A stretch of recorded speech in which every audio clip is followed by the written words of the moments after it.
Middle school students at Science is Fun and Awesome Academy Charter School are defending their former teacher, Jonah Cruz, who feels he was wrongfully terminated. The firing does feel retaliatory. Over 200 students signing a petition to reinstate Cruz, who taught information and communications technology at CIFA until last Friday.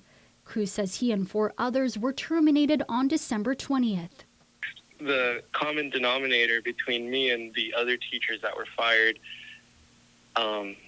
is that at one point or another, we had questioned the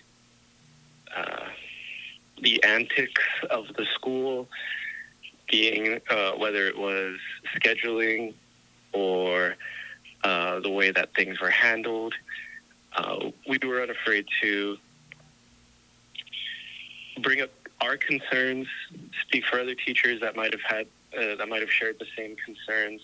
Cruz, who had been teaching at the school for a year and a half, believes changes in leadership at the school created a toxic work environment. He admits he was written up twice, but says he was never given due process to address the issues before his termination.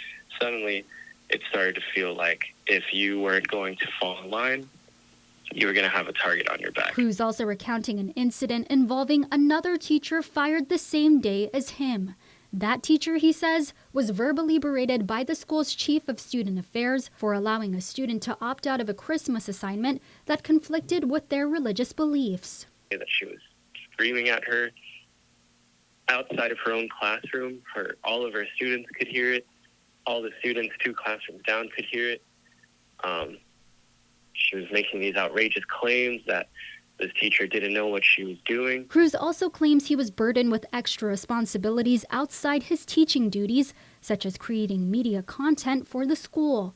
When he said he could no longer handle the load, he faced pushback. There were talks of me being a bad employee and they shouldn't pay me since I was not holding up my end of the bargain, which I never got a job description.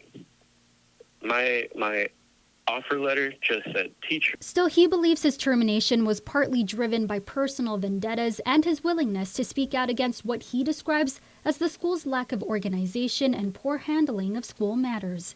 Still, despite everything, Cruz says he just wants to return to teaching. I have no ill will against the school. KUAM reached out to CIFA as well for comment.